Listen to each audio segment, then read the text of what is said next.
So we followed him around the corner, and he stopped quick. He stopped quick outside his company. We stopped right up. I jumped out with a shotgun. My other mate jumped out, chased him, got the bag. All of a sudden, from nowhere, a have-a-go hero. We found out it was a police officer. His name was Burns. He come round the corner, bam! He hit me up against the van, up against their car, smashed my legs. Just the adrenaline. I had so much adrenaline in my body. I wouldn't lay down. I wouldn't give up. Yeah. So the gun went flying. So I run towards the gun, and I run towards the car. Yeah. So as I run towards the car come rushing at me. I don't know what speed it was doing, but it wasn't doing just a little speed. It was a 2.8 gear Granada. It hit me in my legs. I went up in the air about 10 feet, I suppose. Come down on the bonnet, rolled off, and left the gun, and run at the back of the car. Got in the car. Guy drove off. We drove off. When I got the gun, I let the gun go at the driver, but it was full of rice and salt, so it wouldn't have done any harm unless it hit him, yeah. But anyway, so the gun was left. Got in the back of the car and drove down the road, and this car was chasing us. Right, this geezer, man. And I didn't know he was old Bill at the time. Yeah, he was chasing us, and as we turned left, he's hit the back of the car and pushed the car straight into some railings and a wall. I went through the back, straight through the windscreen, smashed on my head. I'm cut to pieces where it's hit with the car. But my adrenaline's pumping so much that I was in pain, but I wanted to get away, yeah? So I picked myself up, blood everywhere. I ran.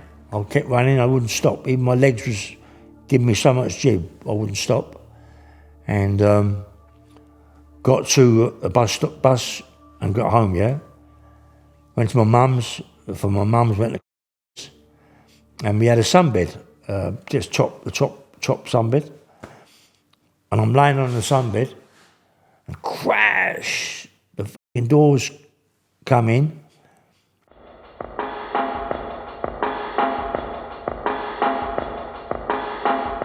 Finally, it has been years in the making, and it is coinciding with the release of Harmed and Dangerous. We are doing Ray Hill Part 2, folks. And if you want the full details in this mind-blowing book, that I've got a quote on the back cover. Yeah, well done, Sean. Ray Hill is one of the top 10 raconteurs I've interviewed. He has lived a criminal existence most can't comprehend. His dark story mesmerised me. But it is at length in the book, and it's on Amazon. We'll put the links in the description box to get the book. And we are wearing these hats. This is the best podcast background ever. We've got World War II vehicle. My grandfather was left for dead in the Battle of Tunisia, so R.I.P. grandfather Frederick. He was rescued by the Americans. Otherwise, I won't be alive because he came back. Had my dad was his son, and then blah. Anyway, Ray, we left. Yes, we left. Where did we leave last time? 1979. You did the 1074. The Sex Pistols almost got unalived in the prison, and then you were bodyguarding a mental case. Yeah, Chris Wilkinson. Who changed the TV when all the killers were watching it. That's right. Yeah. Put this down, though. Yeah. Don't need these no more, do we? No. Yeah. This. Yeah, I was Chelmsford Prison, a guy called Chris Wilkinson. He was a bit mentally disturbed, and they asked me when I was in the kitchen if I would look after him. I went down to see the chief, number one chief, and he asked me, he said, look, we've got a guy here called Wilkinson. He's in a little bit of trouble. Would you look after him? I said, I thought he was a guy called Jim Wilkinson from Ealing, yeah? But I said, is it a guy called Jimmy Wilkinson? He said, no, it's a guy called Chris Wilkinson. Is it Chris Wilkinson? I can't remember. Yeah, I think it's Chris Wilkinson, isn't it? George Wilkinson. Anyway, and I met him. He was about 6'3", 6'4", big man, yeah. But he was mad on drugs. They drugged him up, largatuals, all sorts of stuff. They gave him. He had a beaker full of it, yeah. So they said to me, "Look, can you look after him?" I went, "Oh, no problem, really, as long as he's okay with me, yeah." So I started looking after him, and one day, Mickey Green, my mate, was in the kitchen with a guy called Tony Edlin, yeah. And they were in the kitchen cooking, and George Wilkinson wanted to come out and boil some eggs. So they had the whole hot plate to themselves, and George just come in when Mickey Green moved with Tony Edlin and took their stuff off and put his eggs on. But they come back in and went mad. There was an uproar. He started throwing things about the kitchen, and the next thing you know, he walked into his cell. The screws made him walk into his cell. So all of a sudden I followed in about 10 minutes later, and he'd wrecked the cell. He had this big locker above his head. I said, "George, slow down, mate, slow down." "Oh, no. So he talked, you couldn't understand him. And I said, "Look, put it down. He put it down, but all over the floor was mess, from the pot. He had all pills all over the floor. And so I said to the screw, "Look, you've got to clean it up, you know what I mean?" So I helped clean it up, but I said, "George, do me a favour, go up to my cell." He knows where my cell is, been my cell. I said, "George, don't smash my cell up." I said, "I've really got a really, really nice cell." So anyway, he went upstairs, George, and I went up there after I cleaned all the mess up and all that, went up to see him, and he started crying, yeah? So anyway, I took George down to the, back to his cell, and the next day, George had come down the gym with me. I used to look after George, and he wasn't very strong, but he picked this big locker up. It just shows you like he was a bit backward, but he had so much strength, yeah? But the reason why he come to Chelmsford Prison was because he took a hostage, yeah, to see his mother. He wanted to see his mother, and they wouldn't let her see her. So that's why he bashed all the screws up. He took hostage, then they slipped the cuffs, and so George ran up in Chelmsford Prison after they battered him, yeah? He's all black and blue, smashed to pieces. Anyway, so I started looking after him, took him down the gym. A nice guy, but he couldn't talk, you couldn't understand him, yeah? So one day, I'm down the gym, he hasn't come down the gym, and there's murder. The bell went, I'm in the gym, and the bell on the gym also rings, yeah? So all the screws took us all out of the gym. As we're coming out, they've got hold of George Wilkinson, and they take him to the block. I'm going, "What's up?" And they said, "Well, he smashed the telly." I walked up to the television room, and what they're telling me that George, he's gone into the television room. He got Jimmy Wilkinson. You got Ronnie Bender. You got Jimmy Tibbs, the young Jimmy Tibbs. You got Frankie Fraser. You got Tony Lawrence. You got Mickey Green. There's so many gangsters in there, you wouldn't believe it, yeah? So I've gone, "What's up?" He said, "They smashed the telly."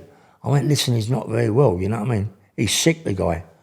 So anyway, I went down the block to see him, and as I was walking in the block, the chief saying to me, "Look, he can't come back out, you know." "Why? Let me go and see him." I walked in there, he's going, "Why, don't let him take me." So I said, "No, you're all right, George." I come out and said, "Chief, let him stay." He said, "He can't stay, they're going to kill him, yeah?" So anyway, the next day, he'd gone. And I was a bit pissed off, yeah. So I went and see the chief. He went, "Look, he's gone to the Ville, but the bad news is that he smashed the Ville up. He smashed the Ville Hospital. He's woke up, he's strapped to the bed, and the guy, as I said, he looks weak, but he's a big guy. He just ripped all the cords and all the things from the strapped bed. I mean, to do that, you got to be phenomenally nutty, you know, strong. So he took all that, but then they started giving him all the jabs again. And that was the last I heard of George. The next I heard of George was when they got a book. It's called Fighting for Your Life. And I read the book, Fighting for Your Life. I'm in it quite a lot with George. And my number was 131549 Hill, yeah? And it's about me and George together. Me looked after George a little bit. But they killed him, you know? They killed him in prison. The guy they just killed him. He just, he was giving him so much drugs that he just couldn't cope. And that was it with George. So Chelmsford Prison was a good nick. Chelmsford Prison was the best nick in the country. I mean, there had guys in there like Ronnie Bender. They called him the captain, yeah.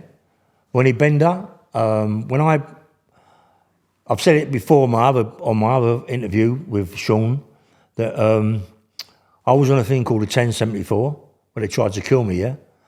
I was in a block in Chelmsford Prison, which really was like unbelievable to me because I've been sleeping on little mattresses and on the floor and pissing on the floor, and now I can't believe when I wake up I'm there. But when I eventually went to Chelmsford Prison, they put me in the block and I met my mate there, Toby Ludlow, give me food and all that. It was sweet, yeah. But anyway, Chelmsford Prison was a good nick, yeah. As I say, you had guys like Ronnie Bender, Jimmy Tibbs, Mickey Green, Tony Edlin, you had Lou Swallow, Tony, one of the guys that was involved with the dome when they nicked the diamond. Terry Millman, that guy, he died of a heart attack, yeah.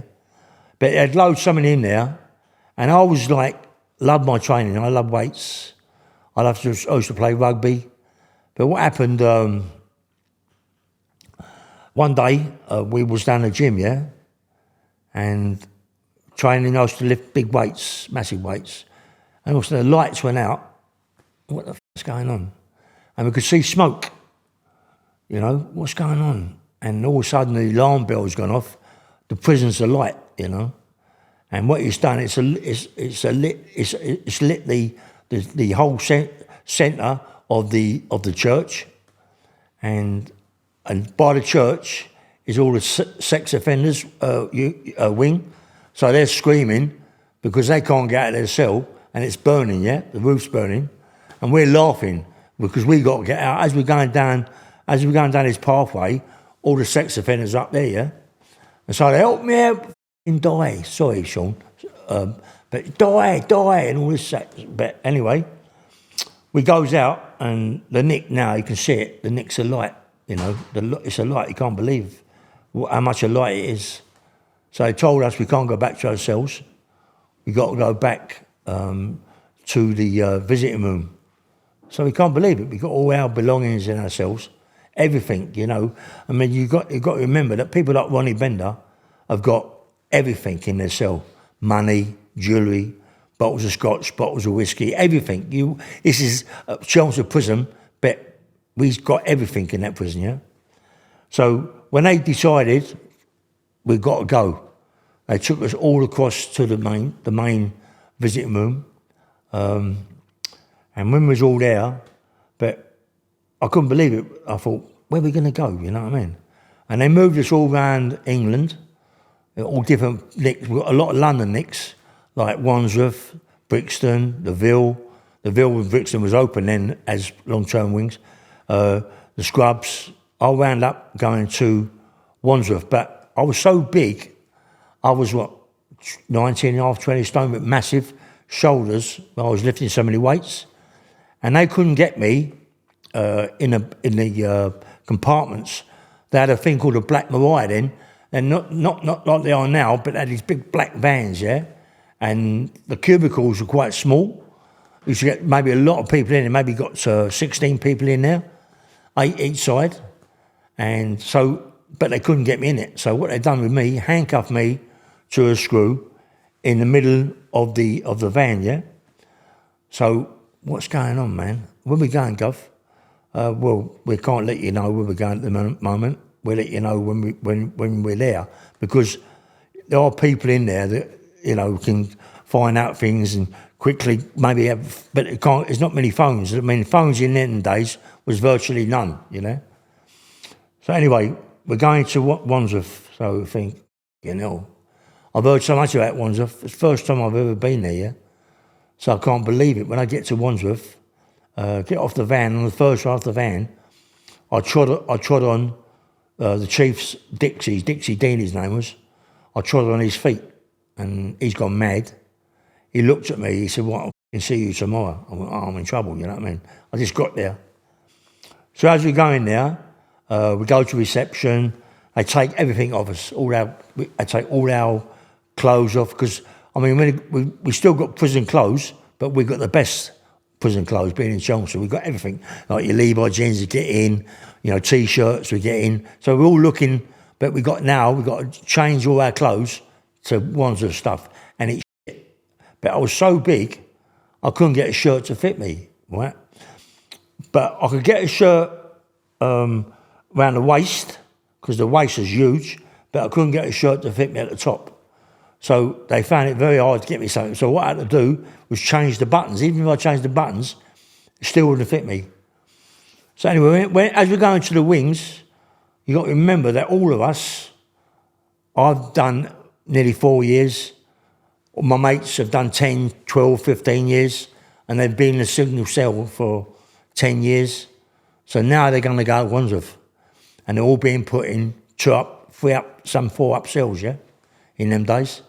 And they're only cells. You got a pot, you know, you might have an aluminium pot, that's aluminium pot for 3 or 4 people. And, you know, that's what you got to put in, you know, even though you know that you got to throw parcels up. That's why they call parcels to throw them out the window, yeah? But when we go in the cells, they're not going to have it. They're not having it. So they started chucking beds out. Beds, cupboards, chairs, tables, just chucking them over the side onto the mesh. Now the screws are going mad because there isn't that many screws there. So they've got to get more screws to come in. And in Wandsworth, they're a bit over the top. They like to bash people up. But you can remember the people that are in there, they're not fools. They know the score. They can take over the nick or do whatever they want to do, you know what I mean? But the screws come on them heavy. That's before they put another cage around the outside of it, yeah, on each wing. That was like old later on. But it's all open now, so everyone's cons are running around. So they got hold of me. They put me up on the 3s or the 4s.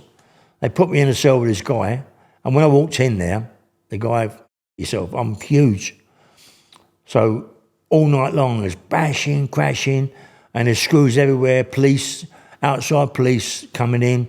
They've got all these people, they've got them all in the cells in the end, but they had to move people out of cells to give them, so they give double cells with their mates, yeah? So in the morning, when I come out of the cell, because, you know, you've been in a cell, in a place where you can walk around the wings freely. In the morning you want to wash, you can go and have a shower. So when I'm done the door, normal for me is to come out and go to the slop out, I know all the score, right, and get my water. But the screws are shouting and screaming at me, but I walked out with a vest on. And you can imagine I'm huge, yeah? I'm really, really big. And I can't get a shirt on. So and it's shouting and screaming. And before I know where you are, there's 4 or 5 screws around me, but they're not interested about me wearing a shirt or whatever I got on. They're interested in me, how I got so big. Wow, did you get so big? What, you're on steroids? I said, steroids? No, mate, not me. Where'd you come from? I said, I'm one of the ones that come from Chelmsford prison. Size of you. How'd you get that big? I said, look, I take yeast. You know, I learnt to take yeast, and the yeast thins my blood out, and it gives me a better pump. Yeah, you know. But I was big, massive. So that dinner time, my door opens up. They say, you've got to go down and see the number 1 chief. I went, oh, fucking hell. So I goes downstairs, and he's gone to me, you're the one that trod on my foot. Your name's Ray Hill, isn't it? I went, yes, Governor. He went, I'm not a governor, I'm a chief, yeah? I went, all right, chief. He said, and you've got a brother called Keith. Is that correct? I went, yeah, he's my elder brother, yeah. Well, your elder brother is friends with my son, John. And John Dixie, my son, is electrical engineer in Wandsworth Prison. That means that you can't stay here. You've got to be moved. I thought, oh, where am I going to go now? You know what I mean? But they moved me to the scrubs, so it done me a right favour. But they moved me to C Wing, which I'm waiting for my parole. I'm waiting to get out, you know. I'm thinking I must get parole. After all this shit, you got to get out, yeah? So I'm in there. I mean, I'm doing what I've got to do. I'm in the gym all the time, pumping weights. And one day, Screw said to me, Right, he wanted downstairs in the office. I thought, oh, what's going on now? And they're going to move me to a bigger nick, to another place out of London. Know what that means? Ooh, I've been hearing that a lot lately. That's what I hear when we make another sale on Shopify, the all-in-one commerce platform to start, run, and grow your business. Shopify is the commerce platform revolutionizing millions of businesses worldwide. Whether you're selling Pokemon cards or hoodies, Shopify simplifies selling online and in person so you can successfully grow your business. Covering all your sales channels from a shopfront ready POS system to its all-in-one e-commerce platform. Shopify even gets you selling across social media marketplaces like Facebook, Instagram, and TikTok. Full of the industry-leading tools ready to ignite your growth, Shopify gives you complete control over your business and your brand without learning new skills in design or coding. And thanks to award-winning help and with an extensive business course library, Shopify is ready to support your success every step of the way. What's lovely about Shopify is that no matter how big you want to grow, Shopify will be there to empower you with the confidence and control to take your business to the next level. It's time to get serious about selling and get Shopify today. This is Possibility, powered by Shopify. Sign up for a £1 per month trial period at shopify.co.uk/Sean, SHAUN, all lowercase. Go to shopify.co.uk/Sean to take your business to the next level today.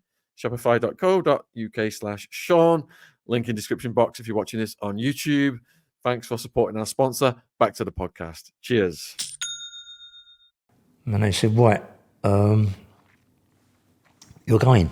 You got parole. You're going, mate. I went, leave off. I wanted to cry.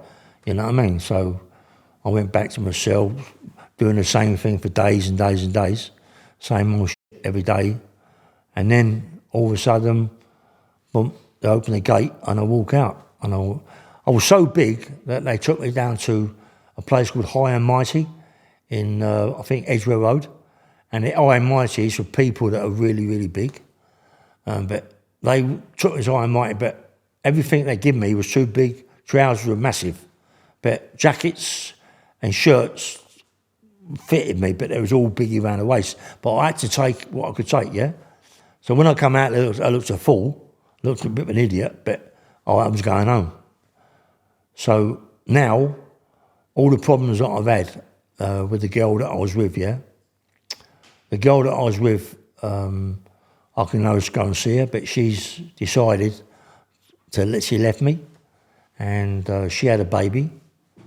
So I went, you know what I mean? So I found out she had a baby. But then she was with a guy called, and he had to go to court. He'd been done for armed robberies, but he was on the run, and they captured him and took him to Acton Crown Court. No, sorry, Acton Magistrates Court. That's why he was going to get remanded. But I thought he might have gone for bail. But I was there to meet him. I wanted to kill him because he's been with my girlfriend and give her a baby, yeah? So I'm waiting, and he don't come out. But if he'd have come out, it'd have been serious shit. The whole family was there. I don't know what I'd have done, yeah? So anyway, after that, she decided she didn't want to be with me anyway. She wanted to get away from Acton and all around them areas, and they put her in a place called Lewisham. Anyway, eventually I made mates with her, and obviously I had a bit of money, give her money as a woman, she's a woman, ain't I love money. So she went to Lewisham, I went with her to Lewisham, and we lived in a place called Brookbank Road in Lewisham, and it was a nice upstairs one-bedroom flat, only one bedroom. She had a little girl, and anyway, but she'd become pregnant with me. She'd become pregnant with my son. Anyway, so I started running every day, big pack on my back, bricks and everything, running round Lewisham, all round the hilly fields, Deptford, Woolwich, all round, everywhere, right? And one day, I decided to go down a pub, down the bottom of my road. I walked in the pub, and, you know, because I look upon myself as a villain, a gangster. I'm a young man, I'm a gangster, I want to be a gangster. But I'm a young man, so as I walk in the pub, straight away, I look at a guy called Eddie Richardson, and I can't believe it, that Eddie Richardson is in there. And there's a few people faces in there, other faces. So I walked up to him and I said, hello, Eddie. You're Eddie Richardson. He started talking to me, and I was telling him about prison, and he liked the because he's involved, isn't he, in all this. So he started talking to me about what you're doing. I said, well, I live in Brookbank Road, just up the road from the pub. I train every day. I'm interested in boxing. He said, would you want to be a professional fighter? I went, nah, I can never be a professional fighter because of all what I've done in my life, yeah? All violence. Not all my life, but quite a bit of my life, yeah? And I've lost my licence anyway, but I'd like to be able to get into something else. So he said, look, I do unlicensed fighting. Are you interested? I went, yeah, of course, that's what I want. He said, I'll tell you what to do. He said, Old Kent Road, a bus goes to Old Kent Road. He said, you can get a bus, go there. He got Thomas Beckett. Have you heard of Thomas Beckett? I went, yeah, the boxing board controls him. Yeah, of course I do. Yeah, I know it. He went, okay. He said, go there. And he said, you might bump into a guy called Jimmy Tibbet. So I went, okay. So I went there. I didn't see him. Went down there about 2 days later. And there he is, Jim, bashing the bag, showing his kids what to do. So I'm on the bag. I'm doing a bit of shadow boxing on the bag. And he came up to me. He said, so what are you doing, mate? I said, well, you know, like I've just come from Lewisham. I come from prison. I moved to Lewisham. I want to get into the fighting game, unlicensed fighting. So he said, well, okay.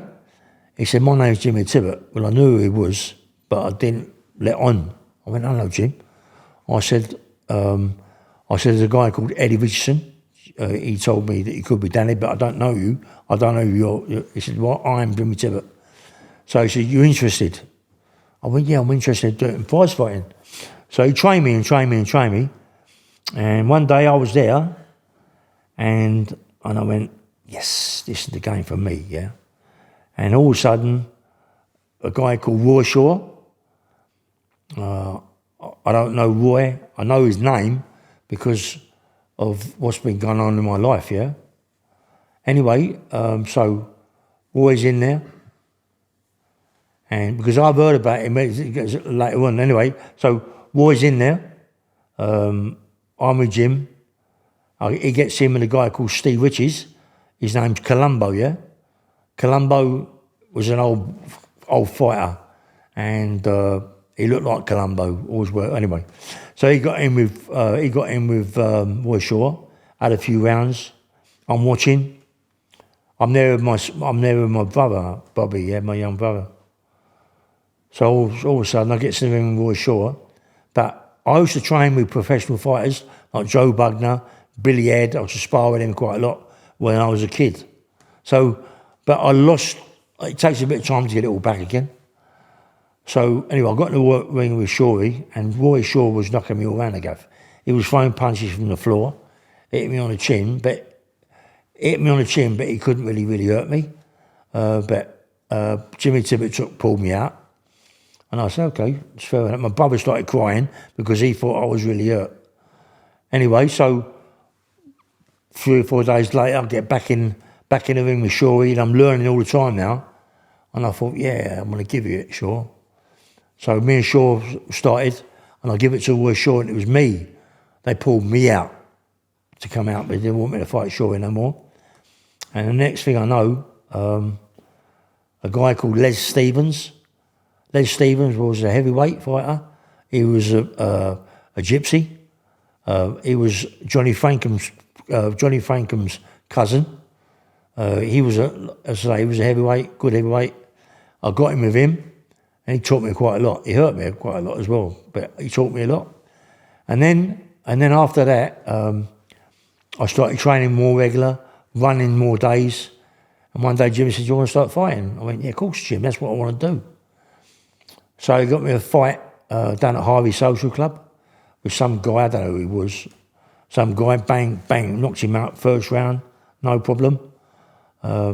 Got myself a couple £100, which was handy because money was not easy to come by. I wasn't going to do nothing, no villainy at that time. Obviously, I did later on in my life. But straight away, then I had another fight. Jim said, look, we've got another one if you want it. I said, yeah. So I was training every day. I was sparring every day. So really, I was like getting better and better and better. I wasn't getting many people in the Beckett who want to spar with me. So all of a sudden one day Jimmy said, want another fight? I said, yeah. We went down to Harvey Social Club again. I had another fight, knocked the guy out in the first round. So Jimmy said, look, this is a bit too easy. Let me try and get hold of a guy called Frankie Warren, yeah? I went, okay. So he got hold of a guy called Frank Warren.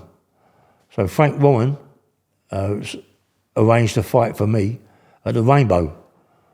So I went, okay.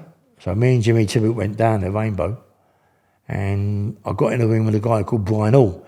But that day we went down to do the fight, there was a thing called Box On. So Frankie Warren done a big show, a big film about Box On, yeah? About, you know, all the fighters, about Lenny McLean, Roy Shaw, Cliff Fields, everybody was on this Box On. And I was the first one on Box On to walk in the ring, but he really couldn't see me, yeah? But I knew it was me because of the way I was dressed. So I got in with Brian Hall for 8 rounds. He wasn't all that, nor was I. But it became a draw. I was happy with the draw, but I thought I'd beat him. But as I jumped out of the ring, there was a guy there, black trousers, black shoes, black jumper, jet black hair, about, I don't know, 16 and a half, 17 stone. So as I got out of the ring, he went, I'd have knocked him out. Sorry. I'd have knocked him out. I went, yeah? I said, who are you then? I knew who he was. I said, who are you, mate? He said, my name's Lenny McLean. I went, who's f***ing Lenny McLean? Don't know who Lenny McLean. He went, I'm the governor. I went, you ain't the governor, not over me, mate. So all of a sudden, Frankie Warren, it was, what was his name? Vic Andretti, Warren come over with Jimmy Tibbet and said to me, look, do you fancy a fight with Lenny? I said, of course, I'll fight Lenny. I said, I've heard a lot about him, but I hadn't. I'm making out I've had. So I had really. And then I went down to a place called The Ring, yeah, and started to fight, train with Lenny, spar with Lenny. I didn't think it was all that, you know. I was knocking him all around the gaff, like he was knocking me around the place, but he wasn't really hurting me, yeah. So we tried to get a fight, the first fight. Lenny never showed up. So I was fighting again, other fighters. Second fight, Lenny never showed up. And I thought, this guy don't want to fight, mate. His bot was gone, you know. He don't want to fight me. I'm not afraid of this guy. I've heard so much about him, yeah. And he's involved with all sorts of people, gangsters and bits and pieces. But so am I, yeah. So Eddie Richardson came up and see me. He went, look, I've got a good fight for you. I said, who's that, Ed? He said, a guy called Paddock.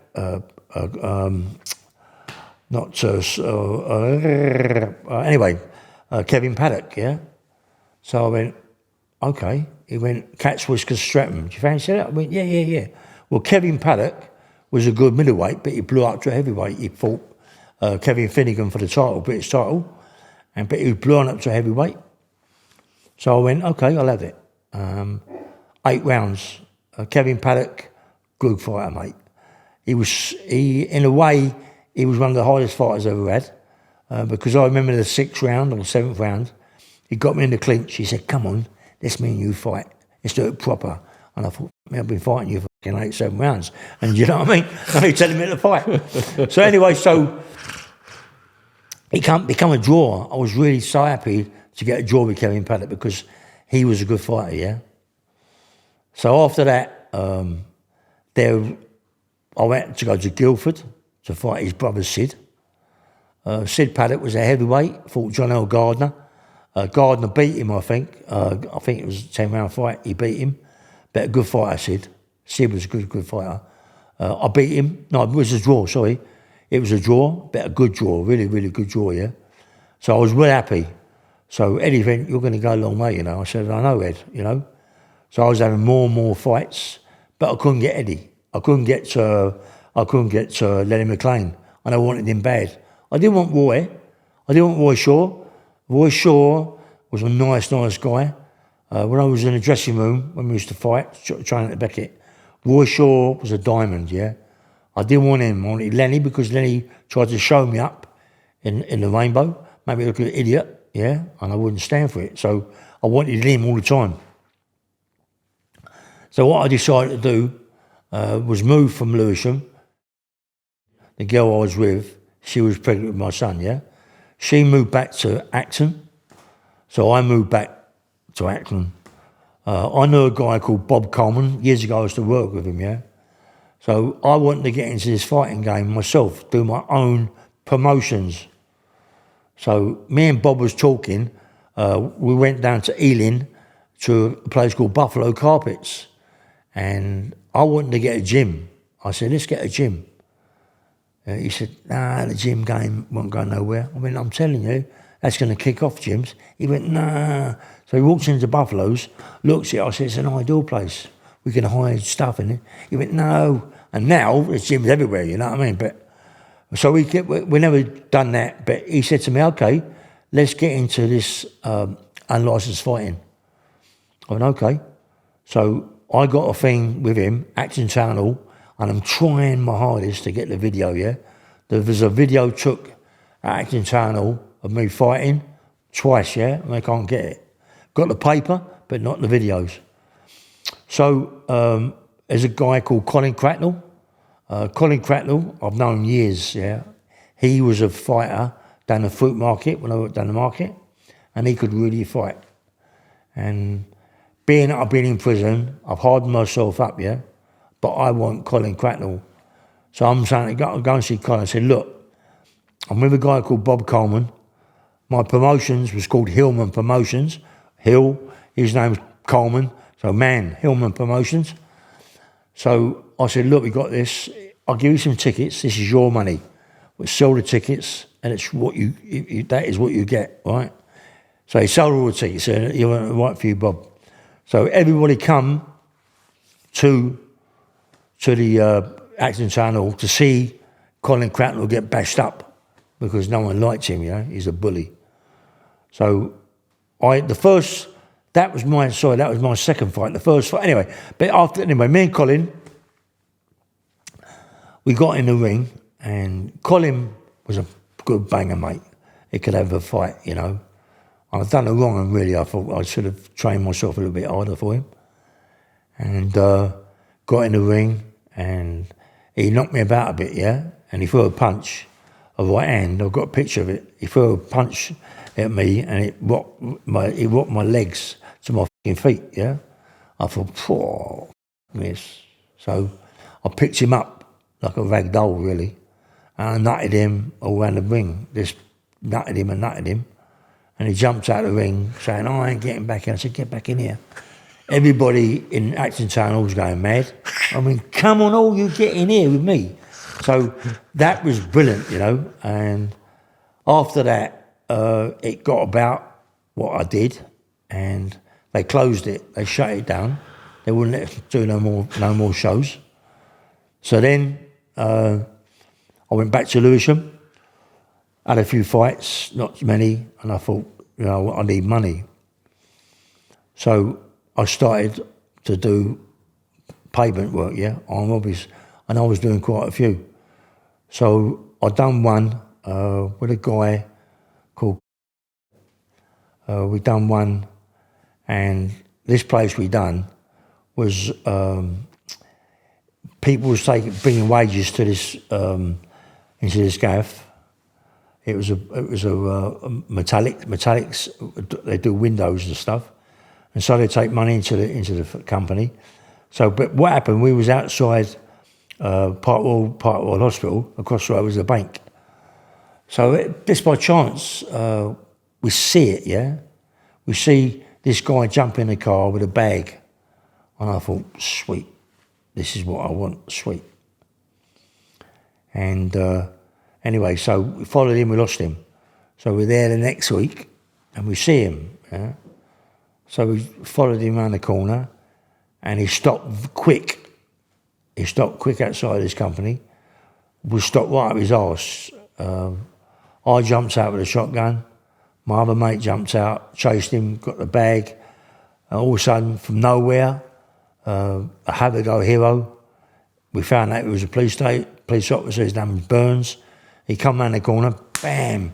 He hit me up against the van, up against their car, smashed my legs. Just the adrenaline. I had so much adrenaline in my body. I wouldn't lay down. I wouldn't give up. Yeah. So the gun went flying. So I run towards the gun, and I run towards the car. Yeah. So as I run towards the car come rushing at me. I don't know what speed it was doing, but it wasn't doing just a little speed. It was a 2.8 gear Granada. It hit me in my legs. I went up in the air about, 10 feet, I suppose. Come down on the bonnet, rolled off and left the gun and run at the back of the car, got in the car. Guy drove off, we drove off. When I got the gun, I let the gun go at the driver, but it was full of rice and salt, so it wouldn't have done any harm unless it hit him, yeah. But anyway, so the gun was left, got in the back of the car, and drove down the road, and this car was chasing us, right? This geezer, man. And I didn't know he was old Bill at the time, yeah. He was chasing us, and as we turned left, he's hit the back of the car and pushed the car straight into some railings and a wall. I went through the back, straight through the windscreen, smashed on my head, cut to pieces where the car. But my adrenaline's pumping so much that I was in pain, but I wanted to get away, yeah? So I picked myself up, blood everywhere. I ran. I kept running, I wouldn't stop. Even my legs was giving me so much jib, I wouldn't stop. And got to a bus and got home, yeah? Went to my mum's, from my mum's went to, and we had a sunbed, just the top sunbed. And I'm laying on the sunbed, and crash, the fucking doors come in, and it's old Bill. But I'm laying on the sunbed, I ain't moving, man. And we got these screens around the sunbed, and I'm laying there, but they got me, innit? So they gone, Ray Hill? I go, yeah, Governor. He went, come here. Well, handcuffed me, this, that, and the other. But my dog, I had an English bull terrier, and they wanted to go upstairs, check my house, check the place for guns. And the bull terrier was going, oh, mad. I said, look, take my cuffs off, I ain't going away, all gunned up. I'll get hold of the dog, put him in the basket, and I'll take everything out in the garden, and you can go upstairs and search your house. In the basket was 2 handguns, yeah? So I picked the basket up with the dog, come down the stairs, they're with me, watching me everywhere I go, put the dog in the back garden, and come back in the house, and then they took me away. They took me to Ruislip Police Station. I was in there in the cell, and this old Bill come in there, pulled my trousers down. He said, you're fucking nicked. And I said nothing, get quiet. And they took me to, I think it was Willesden Magistrates Court. And when I was at Willesden Magistrates Court, there was this big black guy in there, massive black guy. Arm was powerful like myself. So I said to him, mate, should we have it outside? Should we get out of here or what? So we was going to, but we couldn't. I got sent to the scrubs, waiting to go thing. Anyway, cut a long story short, I'm doing bird. I'm having fights day after day. I'm in the scrubs, I'm fighting. I don't stop. I'm fighting all the time. Don't stop fighting. And then they said to me, right, you're going to the Bailey. I went, you know. So goes to the Bailey. put me in front of a judge at that time. But what it was, I thought I'd be clever, and I took some pills to make it look like that I had a heart attack. So I thought, I took these pills and I was in a quite bad way. So they took me to Duke Road Hospital, made out of the heart attack, but I was gone, mate. I was out the bed, gone. I went to Brighton. My mum and my sister stood bail at me for bail at court. So obviously they're in trouble because of the bail.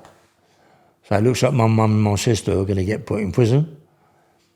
So I phoned my mum from the hotel, the phones, a normal phone, not a mobile, we ain't got mobile. Phoned them up. She said, listen, if you don't come back, they're going to put me and Dinah in prison. So what this? I come back, yeah. I went to Acton police station. I went in there. It was crazy, man. I went in there and I said, I'm giving myself up, Governor. My name's Ray Hill. Wait there. Wait there? I couldn't believe it. Wait there. And all of a sudden they come out this door, loads of them everywhere, you know what I mean? So they took me in. Then I had to go back to court. And I went in front of a judge called Judge Miskin. I thought, no, I don't want Judge Miskin, you know. And he said, look, if you come in front of me, I'd give you a big custodial sentence. And so they put me in with another judge, which was even worse than that judge. And they give me a big sentence, mate. And they locked me away for a long time. I think it was 21 years, was it? 21 years. And, and I couldn't believe it, man. I was 21 years, a young man, do you know what I mean? I went, nah. And how old was you at that point? I don't know, what was I, 18, 19, 20, 21 was it? About 21, wasn't I? Mid-30s, early 30s. Yeah, and I couldn't believe it, man. And I thought to myself, it's a big sentence. So I goes in there, into the scrubs. I've been in my mind, I know everybody in there. All the screws know me. So I go, I'm on A-wing, and I goes down on the ones, go in the cell, a couple of guys, nice guys, man. Made me a cup of tea and all this. So there's no just ordinary tea from the tea urn. Got tea, this, that and the other. In the morning, I've got to go downstairs to see the governor, chief, or PO, about my EDR and that one. When you go in there, 1 minute you're doing your dates this, and next minute your dates it's non-existent. You can't see the end of it, you know. So as I will come out of there, this screw said to me, hello, Willie, how you going? I've done a ball store, done a YP, so I'm well known, yeah? He went, hello, Willie, how you going? I said, all right, Governor. He said, how long are you doing? I said, me 21 years. He went, what? I went, yeah, but I've got an appeal going up, you know what I mean? And he went, yeah, but everybody says that. But anyway, he went, what are you up to, Illy? You still the same as what he was? You still a bit of a bad boy? I went, yeah, it all depends, Governor. He said, look, we've got something, if you're interested. We'll look after you. We'll get you out of this prison as quick as what we can. I went, okay. He said, what is it? He said, look, there's 2 Sri Lankans or Pakistanis in here that did a young girl of about 11. They give her all sorts of diseases. They put her over a graveyard. If she pulls through, but, they've got 12s and 10s or whatever they got, yeah?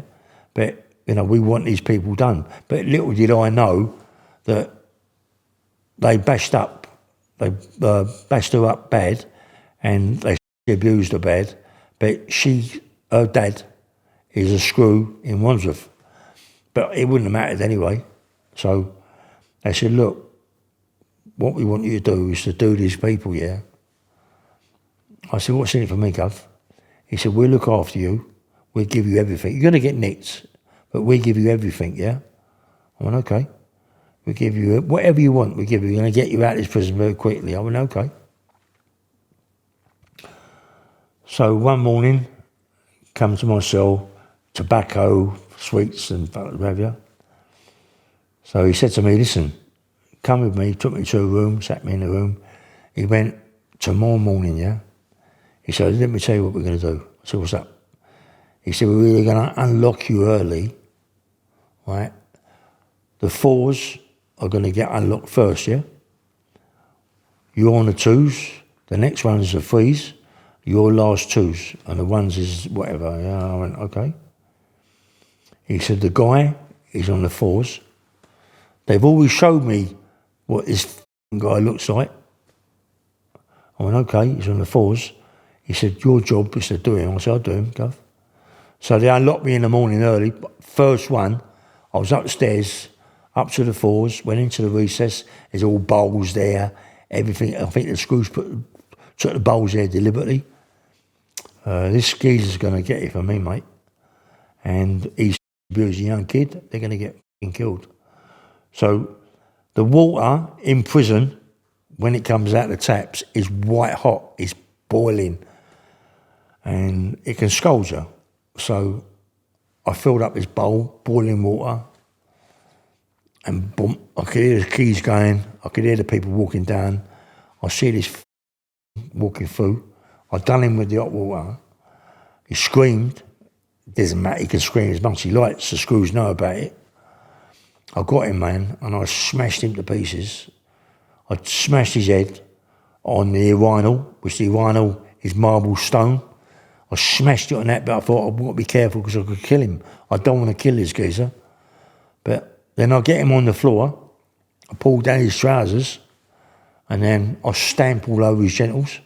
I stamped them, so just flattened them out, mate. I wouldn't stop, you know. And then I thought, I want to kill this guy, I've got to get away. So I ran. But I had a shirt on my back the night before. These 2 guys in my cell, I think one was, see, but he put a heart on the back of my shirt when we were playing cards. But I put my shirt on, and when I'm running down the landing, the Indians see my shirt with a heart on it. So when I went to my cell, I'm changing all my clothes, because there's got everywhere where he's got a pot and everything. I changed my top and everything, but I washed it, it's hanging it up, it's all dry.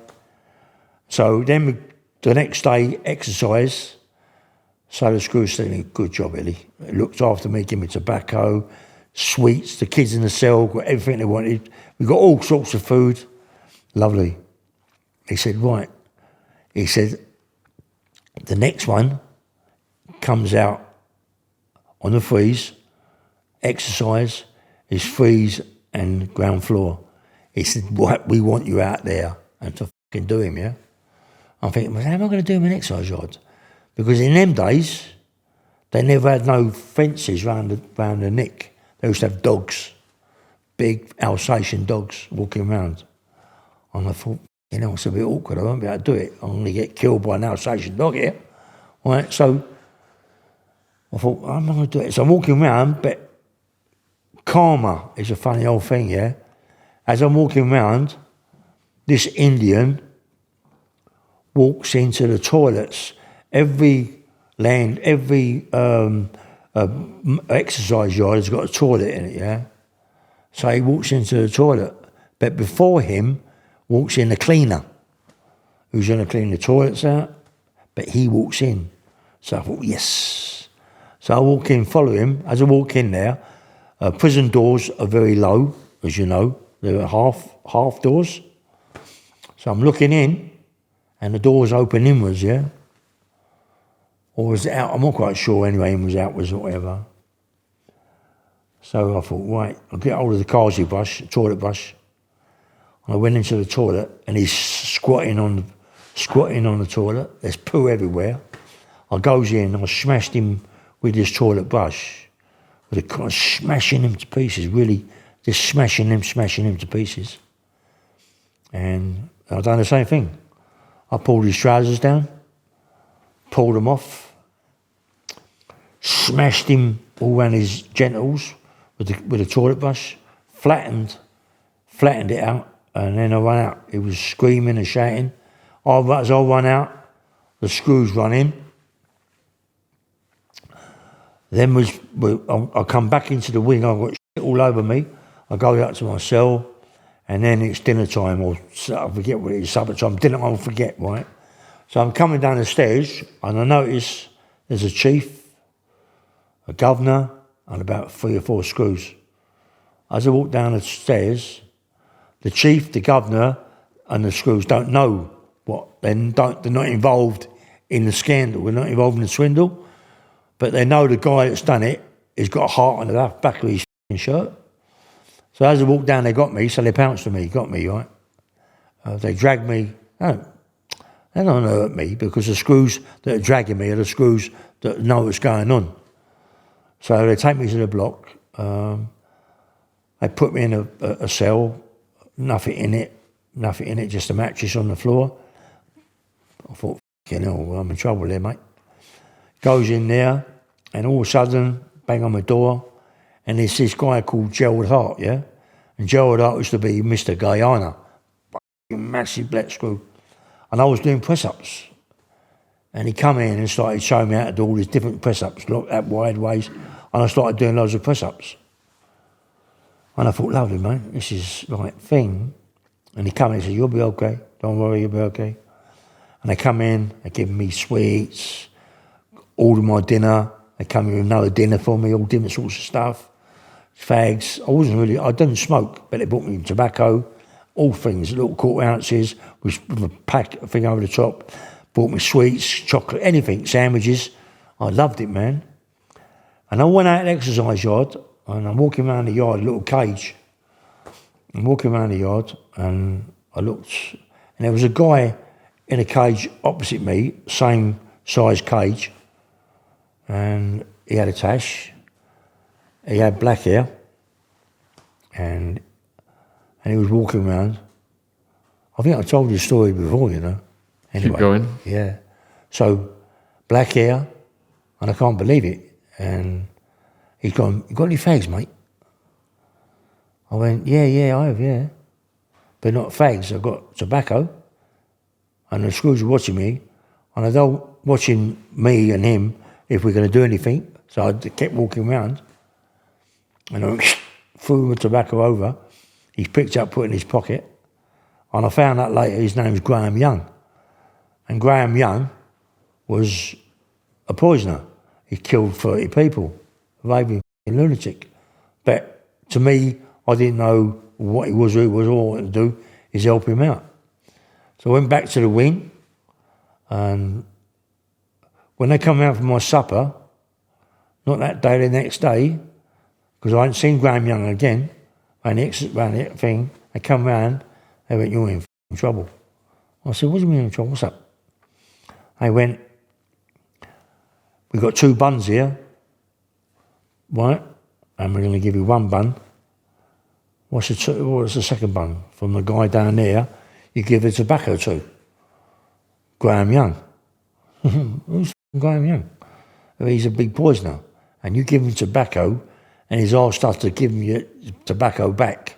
Right? Now you're in trouble. We're going to test it to see if it's poison, because he could poison you. He can pick up something from the exercise yard, anything, a weed, and poison you. So, but it's 2 buns. Right? He's going to give you 2 buns, but you can take 1. This way, but go on and take 2. So they tested the thing, come back and said, sweet, here's your tobacco, yeah? So in my cell, the screw comes up, start all the press-ups again, and it starts raining, and I can hear click, click, click, click, click, click, click, click, click, click, click, click.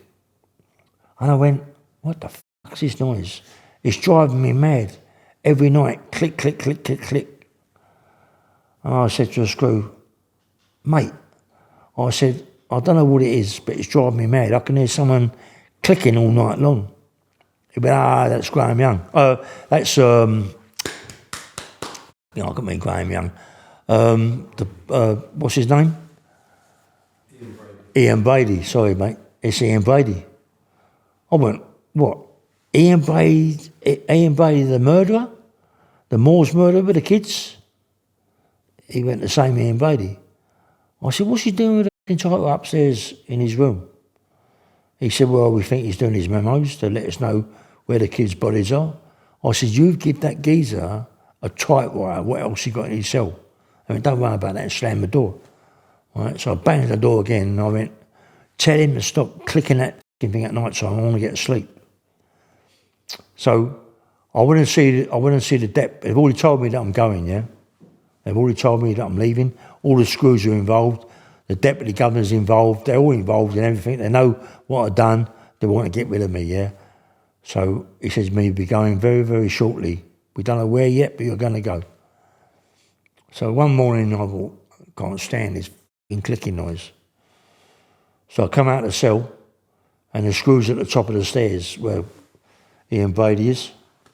I thought, I'm trying to whoop up the stairs like a lunatic. I want to get to Ian Brady. I'm rushing by the screws. I'm knocking them out of the way. I'm massive, innit? But they dive me, get me on the floor, buckle me up, shut Brady's door. All I want to do is get into Brady. If I'd have got into Brady, without a shadow of a doubt, I'd have slammed the door and I would have bit his throat out. I would have to bite his throat out. For all the murders he's done, 7 little kids, all the people he's hurt in his life, all the mothers and sisters or whatever, and dads, and I'd have killed him. I'd have bit his throat out. He was so lucky. And then the next day, when I see the deputy governor, he said, where are you going? I said, where am I going, Gov? He said, we'll tell you when you get there. So I went to Winchester prison, changed over onto another van, went on the ferry, crossed the water, and went to Albany prison. First of all, we done a detour, Camp Hill, in Parkhurst, Albany, yeah. Got in Albany, I went, oh, what? Isle of Wight? Who's going to visit me, the Isle of Wight? But Albany was a fair prison. I went into A-Wing, met a guy called Terry Vowles, a nice guy, gay. Hello, bye, all that sort of thing. Looked after me. Well, he wasn't gay, but it's the way he talks, yeah? So, you know. So, Terry Vowles was a nice fella, gave me what I wanted. I was going to the gym. First day in the gym, walked past, and in the gym, there's a guy called Paul. I know this guy called Paul, and there's a guy called Sam McCarthy, little boxer, featherweight, won the world title, I think, or the English title, and he was Jim Audley, and he got me because when I later on, early on, I can't remember, I've done it, the story. I was in Double A Cat in Brixton with all that lot from the Wembley firm, Brian Turner, Wilkinson, Bertie Smalls, all them, Sam McCarthy, they was all in the same sort of thing, Mickey Green, and Sam McCarthy sat on my back and I was doing press-ups with Sam McCarthy on my back. And Sam McCarthy remembered me. Anyway, I went into the gym and, mate, there were some big guys there. I met this guy. I was an A-Wing, by the way. A-Wing. I met this guy called Tom Lashley. Tom Lashley was a big black guy. Massive. Biggest guy I've ever seen, mate. His arms was twice the size of mine.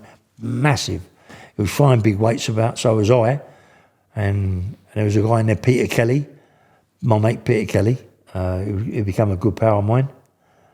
And he come over to A-Wing and he said, look, here's a lot of T-shirts, give me more fat, I don't fucking smoke. But anyway, give me cigarettes, T-shirts, food, everything. So then I moved to C-Wing. Well, C-Wing was called Marriage Quarters. This story goes back to Johnson Prison. But anyway, does it matter? No, keep going. Yeah. I'm now in what do you call it, in Albany. Peter Kelly's come up with T-shirts, vests, and whatever, loads of things. So I thought, yes, mate, a good friend of mine. And then one day they moved me to C Wing, but it was called Mary's Quarters for reasons we know. It was called Mary's Quarters because everybody was getting hold of everybody in there, except me, that man, you know. I went in there. Everybody's lovey-dovey, all lovey-dovey each other. And I'm goes to the cell, sweet cell, man. I've got lovely. Peter Kelly comes down, looks after me, and I make myself really busy. I make myself busy that anybody in there, that there's some proper faces in there, mate. Barry Brothers, Parker and Johnny Barry took over from the Craze. Alan Dixon who took over from the Craze after. You got big, you got Lowell Gibb, you got big faces in there, yeah. I'm not quite sure if the A lot was in there. I'm not quite sure at that time. But anyway, mates with everybody, yeah. And I was always fighting, always in the gym. And sometimes I used to wear books around my overcoat. Any time you went in the overcoat, if it was winter or if it was summertime, overcoat, yeah. Overcoat, books, right, when you book with a belt, yeah, because you could easily get stabbed up, you know. So we used to do that, and I was always fighting. And there's like, I was in the kitchen, got a job in the kitchen, and in the kitchen I become number one in the bakers. Being number one in the bakers, I was getting all the yeast, and that's how I started to take yeast to get big. And after that, all the other people that I was with in the gym were taking yeast. So we all got huge. And a couple of guys, it's a big storm, listening out. Anyway, when I was in my YP, I had a fight with this kid. It was driving me mad. And I knocked all his teeth out, yeah? And his brother said he would kill me. They were doing Big Bird. And they tried to kill me once, I fucked up. But when I was in Albany, something happened. They got on the roof, yeah? Anyway, let me tell you about that story. Anyway, so I'm in the kitchen, and my mate John McDonough, big Irish fella, massive. He was in Albany prison, but he was doing the life, and he wanted to get back to Ireland to see his parents, but his parents couldn't come over to see him, so he thought, I'm gonna do something. I've got to do something, mate. I've got to, so what he done, when we went to the exercise yard, there was no big gates there, no fences or nothing then. He run with about 4 of our other guys. He run to the wing. He run up the drain pipe. He got onto the roof with all these other people. They had ropes around their waist, all ropes, everything. And they lowered the ropes. Everyone got banged up. But they lowered them all down to us. And we put fags in there, flasks of water, flasks of tea, coffee, whatever they wanted, yeah. But it was going on for quite some time. I was in the kitchen. So when the screws come in with the food, what was left over, I was to put it in the bin, in the big bag, potato bag, and throw it up on the roof. So they come from the gym roof, come over and take the bag. So they was okay for food. So then John McDonough shouting down at me, Ray, they're blocking it off. They're blocking the gym roof off with barbed wire and scaffolding, yeah? And they got this barbed wire over it. And they couldn't get off the roof. So it was in the summertime, 76, this was boiling, mate. Boiling. It was bogging right out of time here, aren't I? But it's okay, is it? Yeah, keep going. And it was boiling, yeah? It was so hot. everybody's scolded on the roof, yeah? So the screws now decided they've got to get these people off the roof, otherwise they're going to die. But they didn't want to come down, so eventually they got them to come down. And the two people left out, there's that John John McDonough and Johnny Patton. Johnny Patton was f***ing mad, was a nutcase. Anyway, John come down, they shipped John out straight away. Johnny Patton, they sent him to Parkhurst. Johnny Patton got involved with this firm that had a card school, and Johnny Patton said to the guy in the card school, "How comes I've not got no money?" The guy said, "Yeah, don't worry about it, we'll sort you out." But Johnny Patton found out that the guy had been getting money and ain't giving him his little earner, like his tobacco. So Johnny Patton's gone in there, he's like, "I'm going to f***ing do you." But the geezer, who's Scottish geezer, this Scottish geezer, said to him, "I can kill you, you know, you're not getting nothing." So Johnny Patton got hold of one of his mates who was in the kitchen to get a big bone knife. Give it to Johnny Patton. They've shut the nick down looking for the knife, they can't find it, yeah? So they let everybody out, and Johnny Patton went into the guy pulled out another blade, chased John turned around, stabbed him about 8-9 times, bump, bump, bump, killed him.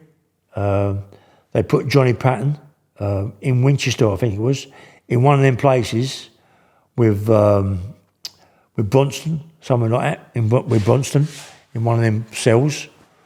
And that was the last to see Johnny Patton. But I was in Albany, and so I got to hear a few things. And one day, a guy come down to me, a guy called Billy McGee, Mary, and Mary, long blonde hair, looked like a woman, and it's on the little exercise yard in the nick itself. If something's going on outside, they keep you inside, and you can use the little exercise yard. So he's laying down or sitting up like that, and you got a boob tube on. I pushed the boob tube up, and a pair of tits come out. Yeah, so it's going all wild up. "I'm going to kill you," and all that. I mean, yeah, whatever. But little did I know what it'd be nicked for, yeah? So anyway, he, like this Billy McGee, nice guy, man, nice guy. One day, there's a guy called, they called him Catapult Charlie, yeah? Catapult Charlie used to, with his wife, go to jewellery shops, go in the jewellery shop and look at it over there and say, "Right, this is what we're going to take. We're going to take the Rolexes, or we're going to take the diamond rings." So they go across the road with big barbarians in a catapult, boom, go through, and they put their hands through, take the jewellery out, and he was doing it for ages, getting lots of money, yeah? So he got nicked, I think he got a 12. He comes to Albany, but he's a good-looking guy, good-looking boy. And Billy McGee fires after him. So Billy McGee together. So I'm down in my cell with David Ludlow, Laurie Mann, Lowell Gibbons, loads of people, loads of faces. And we're having a little drop of hooch. I don't really drink, but I'll have a little bit. And all of a sudden my spire went like that. I went, "Hello?" And it's Billy McGee. "Ray. But this is how it talks, so I've got to say that. You know? "Ray." I go, "What's up, Bill?" "No, Mary. I go, "What's up?" "Oh," said, "if I don't have a bang, he's going to bash me up." I went, "What?" I said, "You're joking." No. So anyway, so I went, "Look, if he hits you, tell him I'm going to go up and give him a right hook, yeah? Bash him up." "Okay." Gone. So heard nothing more about it. I thought it was sweet. So in the morning, goes to the kitchen, and I want some steak for breakfast. So goes to the kitchen, goes to my mate who's in the butcher's, got some steak. Give me a bit of steak, goes up the wing, put it in the oven, on the hot plate, frying onions, everything. All of a sudden the alarm bell goes. I think it's me. I think they're nicking me for the steak. But they all run by me, screws, loads of screws. So I thought, what the f is going on? So I'm there anyway.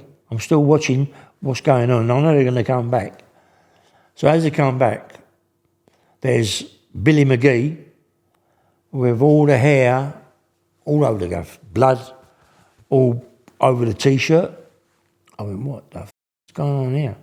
And behind, about 10 minutes later, there's a stretcher come in, and it's, and all I see is his head, and they've got this sheet over him, but there are little bits of blood everywhere, little spots of blood, and it's internal with a big 1/4-inch chisel, stung him about 11 times, 15 times with a chisel.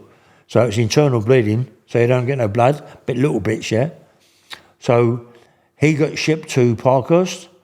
There's not really a hospital in Parkhurst. There's hospitals everywhere, but they're not catered for that people to get who was going to get. But he died. So Billy McGee has got to go to court, right? So I thought, So they come to me, want to know what happened. So no good me sticking up. I've got to stick up with Billy McGee. So I said, well, this was a bully, kept bashing her up. She's coming to me for help. And I said, the guy's a fucking bully. Yeah? This is Winchester Crown Court. And go there, prosecution. Hello. He was prosecution was the judge was so Billy McGee's up for murder. So Billy McGee's got half a chance because the prosecution's the judge is So I'll give my little saying. So I'm saying that, if the judge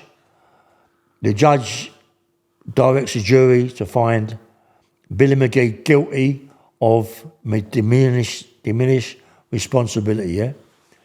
So they come back with guilty of diminished responsibility. Billy McGee gets 2 years for murder. Gets 2 years. So I thought, So they put me in this big cell, massive cell, to go back to Albany. So all of a sudden the cell door opens and it's Billy McGee. Come in my cell, hello, way, all that lovely-dovey, I've got to get out of here. So I've gone back now to Albany. Well, I didn't do nothing. Went back to Albany, yeah? So I get back to Albany. This is all back to front, by the way. Go back to Albany. And anyway, things are normal. I'm getting my meat. I'm, having a few fights. I've got my name. I've got what I've got to do. There's a guy, Dennis. His name's Dennis. He's the bully. He's, he ain't saying too much because I'm around Peter Kelly and other people. But it happens when I go back to Albany later on, yeah? But anyway, I meet this guy in there, and his name's the Tank, yeah? And he plays basketball, but he's massive. He does a lot of weights, he's really big, massive shoulders, got a tiny little waist, black guy, and he's a nice guy, a nice guy. Always playing basketball, weights, lovely guy. Always hello, Ray, no blood clot, rise clot, nothing like that, just plain English. But a little accent they get, yeah? So one day, there's a bit of trouble up in the wing. So I decide that we, guys in the kitchen, have got to do the hot plate up in the wing. So we decide to do the hot plate. I'll go up there anyway. I'll go up there, I'm doing the eggs and a bit of bacon and stuff. So I'm serving all the food out, and this Tank comes down, the last one. So I said to him, look mate, you're last, I'll look after you, yeah? I'll give him 3 eggs, lots of bacon, sausages, all that, right? I turned to take some stuff to put in the hot plate. As I turned round, he's nicked all the fucking eggs, nicked everything what's there for us, all us lot. So I'm going, oh, you can't do that, Tank. Put them back, mate. Then he started. I couldn't believe it come out of his mouth. Bomba clot, yeah, all that. I went, shut up, put it back. So I went round the other side of the hot plate, and he went, bomba clot. He went to kick me. As I put my food down, I said, me and you better get in the toilet, mate. Come on, let's sort this problem out. As I went to put it down on the floor, he went to kick me in the face. I pulled back and we went in the toilet, and the screws were there. The screws let it happen. We went in the toilet and we had a right fight. The guy could have a fight, but I decided to box him. But he was hitting me as much as I was hitting him. But as he ducked down and I hit this big aluminium post, nearly broke all my knuckles. And anyway, the screws decided to knock it on the head, yeah? So we all went back to our cells. No one come out that night because of the trouble. In the morning, I couldn't believe it, mate. As the door went click, because Albany is like what it is, it's a bit of a nutty wing where people will try and kill you, you know. It's what it was. As my door went click, I had a nail in there and also a wedge under my door. But my door opened up about 1.5 inches. This f***ing tank has come to my cell door as it tried to open my door and couldn't get it because the wedge and the nail tried to stab me with I think it was a handmade plastic knife or what it was. Tried to stab me. Couldn't do it.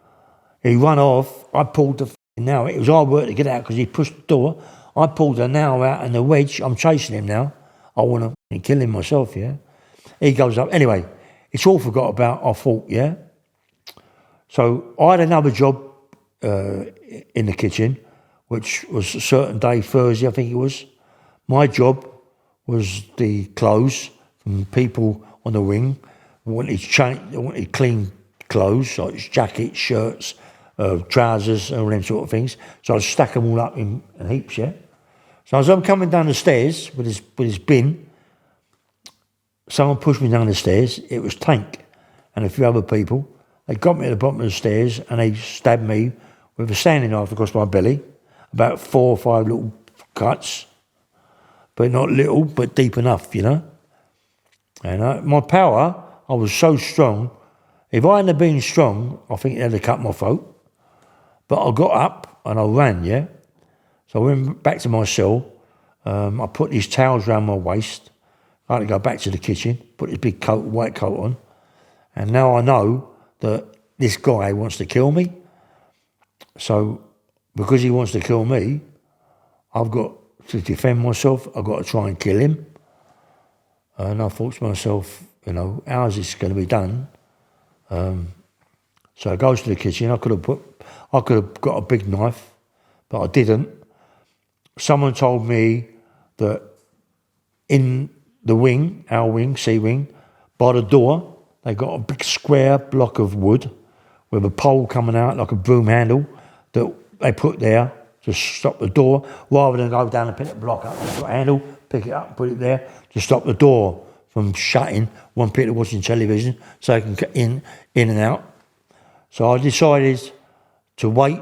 I knew this guy was on the works, and I knew he'd come back late, and I knew he gets his food late.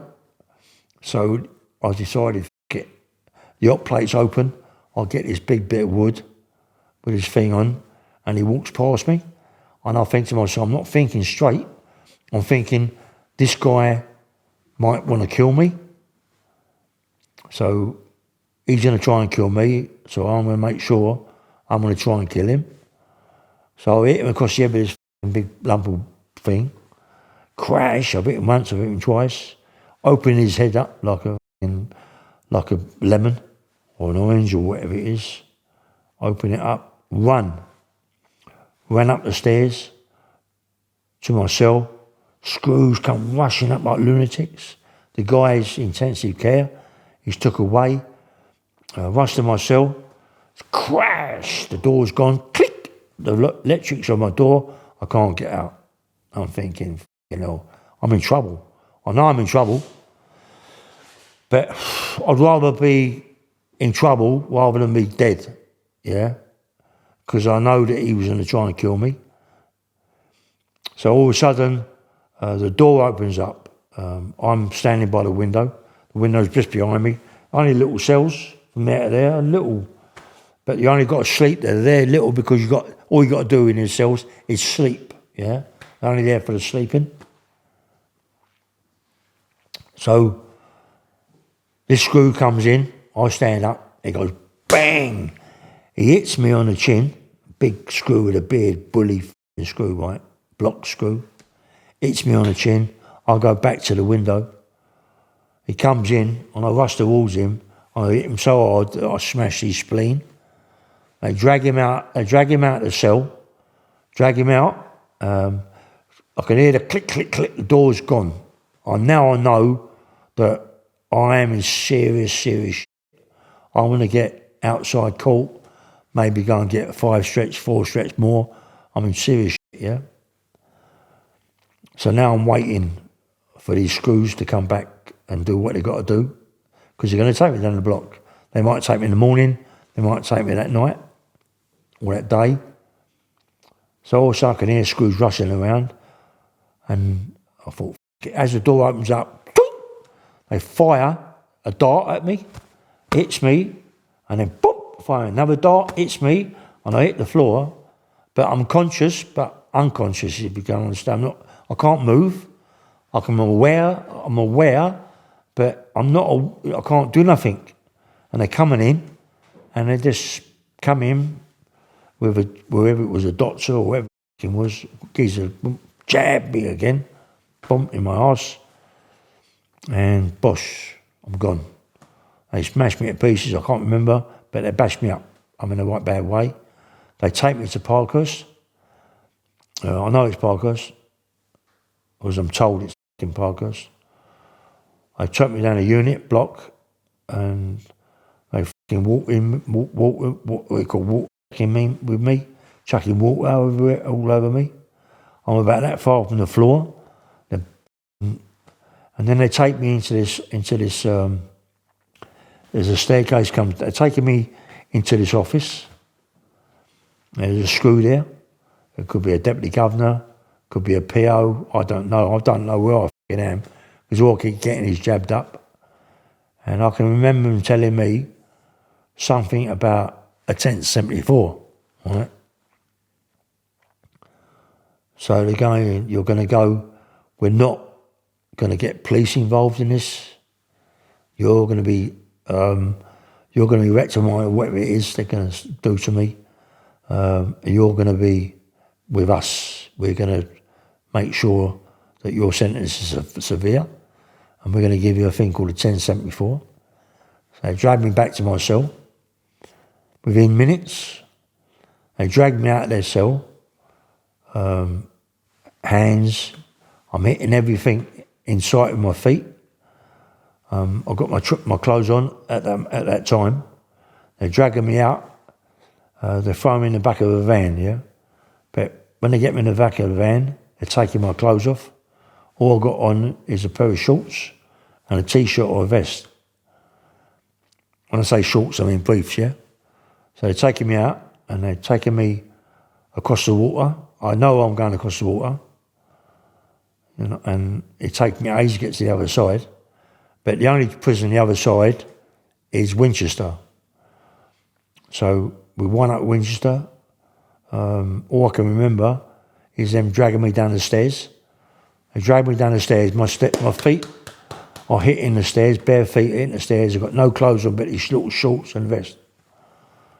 So as I'm going down the landing, I look to my right, and they got white sticks, big sticks, and they got mattresses with handles on there. So what the fuck are they, yeah? So they chuck me in a cell with just nothing, right? I'm got cuffs on. I'm with these straps. I'm in these things, not straps, not cuff straps, not them plastic ones. These are proper straps. They get me in there, and within, what I say, it could be any time, they come rushing in with one of these mattresses, and they come in and bash me up. They bash me up. I bash the screw up, so I know that I'm in trouble. This is a thing called a 1074. But I've talked to people about 1074. They've never heard of this before. But because I've done such a bad thing to the screw, they're going to teach me a lesson. So they come in, they smash me, bash me to pieces. I'm on drugs. They're injecting me with drugs. I can't feel nothing, really, but they're smashing me to pieces. And then they come in with a plate, but it's like a bowl plate with sides, and it's full of this food. You wouldn't even give it to a f***ing dog. You wouldn't give it to a pig. It's the worst smell in the world. They must have made this thing up in a dustbin and keeping it just for me. And they give me this food. And I can't eat it. I can't eat it. And they give me a cup, a little plastic cup, a tiny little cup, full of liquid. I think it's water. I can't eat the food. So I drink the water and boom, I'm gone. I'm gone. No bed, nothing. Concrete in base, nothing. I wake up freezing cold, mate. It's in Winchester. I'm absolutely freezing. I'm weeing on the floor. I'm pooing on the floor. There's no pots, nothing. I'm peeing, weeing. It's like, you can't imagine. It's like you can't imagine. You know, these things you hear about and you can't imagine it happens, you know, but it happened to me. And then it was like a daily routine that they would bash me up and really bash me up. And then they'd move me again to another nick and they'd do the same thing. And then they move me to another nick and they'd do the same thing. All this time I've never had a wash. I've never brushed my teeth. I've not done nothing. I've not drunk a hot drink. I've not ever had a hot drink. I've had hot food that I had to eat. That's something that you would not give a dog or another animal. I had to eat it as I'd have died. But I'm losing weight. I'm just losing weight. It's just going off me because I'm not eating. I'm just drinking. When I drink water, it's knocking me out. And it goes on and on and on. It's going on for forever. I think the worst one I went to, not the worst one, it was something that they didn't. It's the first time that I've ever been to a nick where they haven't bashed me up. I could have been in 2 nicks and been bashed up all the time, but I could have been in 20 nicks and been bashed up all the time because you don't know where you are. But I remember this one was Dartmoor, and there was all shit. It was like the walls were freezing cold, damp, and the screws come in. I came back, and they said, "Well, don't worry about it. We're not going to bash you up. We'll leave you." Right? And I thought, that's it, yeah. But they come back about a day, could be any time. I don't know what it is. They dragged me out to another nick, and they're doing it again, and they're doing it again. I don't know how long they was doing it for, but after my mum was the one that saved my life because she was trying to find me, and she kept phoning up to find out where I was, and they couldn't say that he's dead or whatever. That to tell them, oh, he's moved here, he's moving there. So in the death one day, I'm starting from the beginning. I've got to start. One day, I wound up in Chelmsford prison, and it was like I went into I woke up in a cell with a bed, with a cupboard, with a table, with a piss pot, and I'm laying there, and I'm in the corner, and I can't believe it, yeah. And man.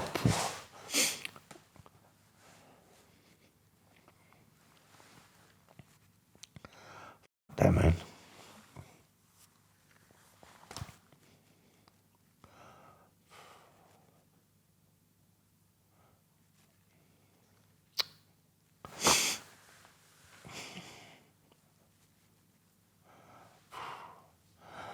I'm in the cell, right, and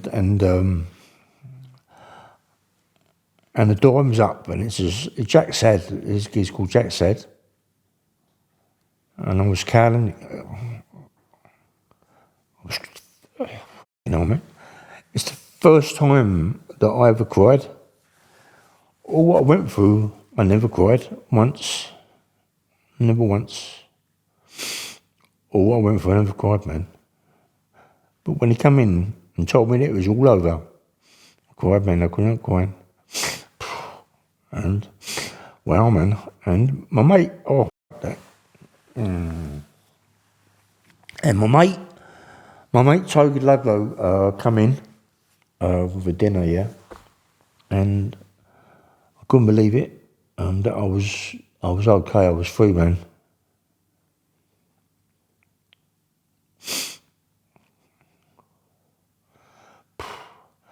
I was free, you know what I mean?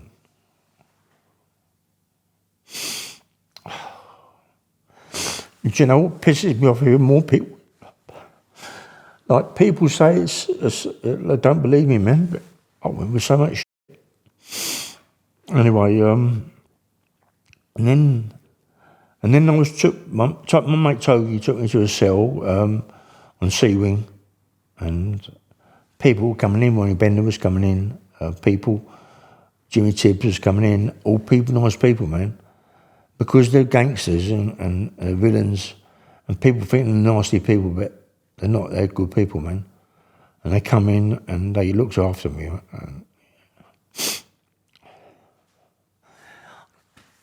How long? Ray, you good? When people say they don't believe you, it's a sign of success. Yeah, mate. They're just jealous. You have been through it, man, and it's good to let the trauma out. Yeah, man. You've held it in for so long. I know. It's good to just release it. Anyway, and then I made mates. I found good mates. Ronnie Bender, good mates, and my mate Peter Lyons, Mickey Green, all these people that are gangsters, that people run down. They're nice people, mate, and they looked after me. You know what I mean? And they give me. When he wanted Bender to sell, and he looked after me, gave me everything I wanted. He just give me chocolates, tobacco. Obviously, I don't smoke anyway. He gave me tea bags, coffee. Not tea bags, sorry, dry tea, and coffee. And I went back to my cell, and this is going to be my home, you know what I mean? And I made it my home, and it was good. And I went to the gym all the time, and, you know, I played rugby. Good teams, we played some proper teams. You know, Ronnie Bender was the captain. And it was just good. I had people like Mickey Blackmore, Roy Atkins, Kenny Beagle. They was all hitmen. Kenny Beagle got killed. I think it was in somewhere like Ilford. They shot him in a car park. He was a proper hitman. They come up and shot him in a car park. Then there was Roy Atkins that went to Spain to find out what happened to Mickey Blackmore. Not Spain, Holland. He went into a bar to find out what happened to Mick, and they killed him, shot him. Mickey Blackmore, they shot him. But they was all good people, man. Peter Kelly was my pal. Peter Lyons, sorry. Peter Lyons was my pal. And I had everything I wanted, yeah? Everything you could want in a prison I had. I was in the kitchen, good job. And what used to make me laugh, that Ronnie Bender used to come in the kitchen. There was a guy called Ronnie Malloy. He was involved with a big silver bullion raid, big actual silver bullion. And he was a nice guy. I think he was a bit Jewish, because you couldn't get nothing out of the pantry. Jimmy Tibbs was in the butcher shop. Ronnie Bender used to come every day, get steaks, legs of lamb, beef, and take it to the wings. When they went over there, they'd cook it. That was a way in and out of it. I just made good friends. Rugby, I loved my rugby, man. Rugby was the greatest thing in the world for me. It kept me sane, all what I'd gone through. And then I was getting big again. I was in the gym training all the time. And we played some good teams, some brilliant teams, mate, of rugby. And then the governor and the chief of that prison was the best governor and the chief you could ever have. they come up one day and put a thing on the notice board that that we had some ballet people from a ballet school coming to the chapel to do ballet, and that can't happen. No way it can happen, you know. And then we all went to the chapel, and there's all these girls with tutus or whatever they call them. Is it tutus? I don't know what they call it. And they're sort of like all dancing, and because everybody that night was themselves silly. Sorry, but you don't see women like that. You know what I mean? And it was like the nick was just unbelievable. It's the only prison I knew that you could go on a visit and eat food. Frankie Fraser, I'll never forget my mum. We were sitting next to Frankie Fraser one day, and his mum come in with a big chicken. And Frank's eating the chicken with the baked potatoes and all this. My mum used to bring me a bit of food in. It was just what happened in Chelmsford Prison. The governor was brilliant and the chief. You could have a bottle of wine as long as you drank it there, or a little bottle of beer or whatever. And I'm sitting there, Frank, and I could hear Frank going to his mum, Mum. Yes, Frank? The governor's dog wants some bones, yeah, some food. So I'm going to give it all the chicken bones, my love. No, you're not. Oh, she went mad because he was going to give all the chicken bones. But it's all a joke. And the nick was like just brilliant. One day they come up to us and they said, look, has anybody heard of a group called Sex Pistols? And of course there's a few in there. Togie Ludlow, Terry Millman, who was involved with a big diamond bullion thing. He died of a heart attack. But anyway, and everybody heard, but by me, Sex Pistols. And we went to the gym, and all that lot, Sex Pistols, were in, all sitting down. The people in there, all nutcases, and they kill you, man. There's some nuts in there.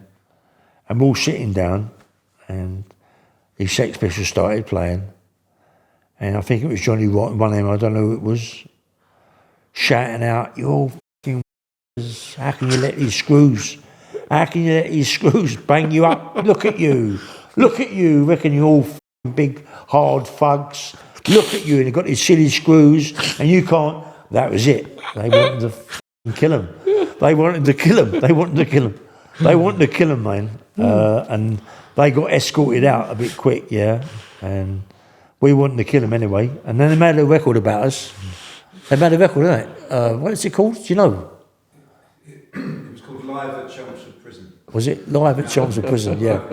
Yeah. So, and then things were just brilliant. And one day, I'm down the gym and having some weights, doing some big weights. I'm in the powerlifting team, and we was winning all sorts of trophies.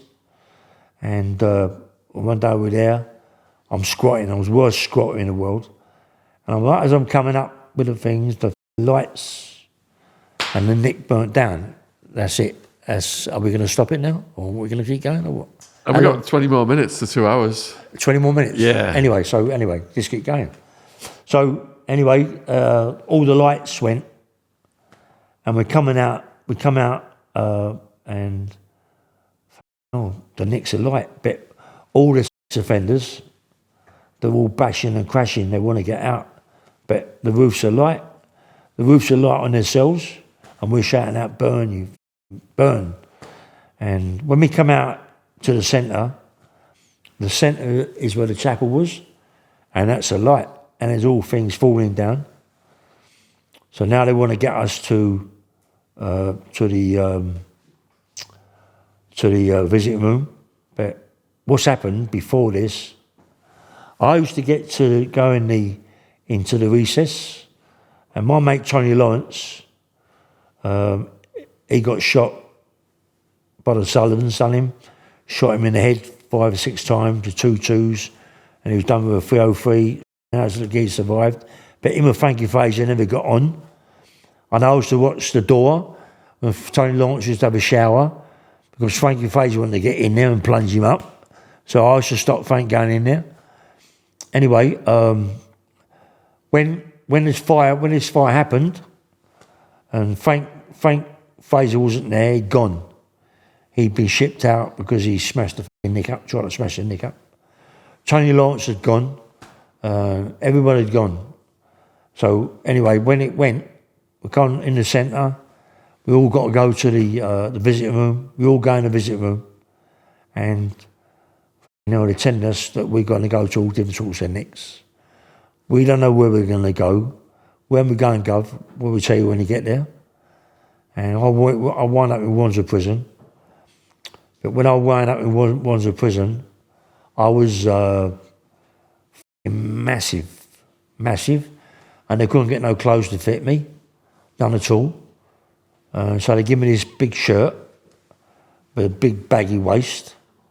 I'll tuck it in my trousers, and it wouldn't do up. But I couldn't do my cuffs up either. But in Wandsworth, they hated you walking around with non-button cuffs. Like, you had to do your cuffs up. None of that rolling your fingers up. It had to be like done up. And your shirt had to be done. So Screw come rushing over to me like a lunatic by the centre. Get it! And they start. What it is, they don't realise that we've just come from fucking Chelmsford Prison. We don't give a about the Screws. We don't care. We've gone through all this shit. So go on, fuck off, mate. You know, going mad. So they give me a sewing, a bit of cotton, and to put. But anyway, it couldn't work. Yeah. So, but before, when we went to Chelmsford Prison, when we come to Wandsworth, no one wanted to be banged up, 2-handed, 3-handed, 4-handed, and they just smashed the nick up. Chelmsford Prison smashed Wandsworth up, and it's never been done before. Wandsworth is one of them places where Wandsworth rule the cons. We ruled Wandsworth, mate, and we bashed up Wandsworth. We smashed it up, we chucked. But they moved me up to the freeze. I wasn't really that involved in downstairs, but they smashed it to pieces. And when I was upstairs, but I looked over the balcony one day, and I was massive. And this geezer Tom Lashley was a sex offender. Was a bad sex offender, really bad. And he got done for killing an air stewardess in Shepherd's Bush. He pulled her in the motor from a bus stop, and they found her later, stabbed her to death. He stabbed her to death. So he became a bad sex offender, but I didn't really know too much about it at the time.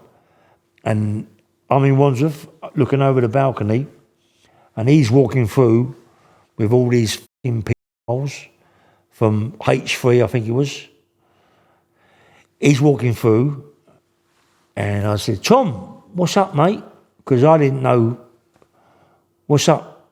He went, oh, and when he walked around the exercise yard, outside, I'm in my cell banged up. I'm looking out the window, and he's walking around the exercise yard, and I shouts out, Tom, and all these geezers are saying, you're going to kill you, Lashley. And I said, you won't be killing him, you'll be killing me, mate, because I was with him 100%. But then I found out more about it, and it was a little bit more awkward. But then, after that, the Screws thought that I was on some sorts of drugs because of the size of me.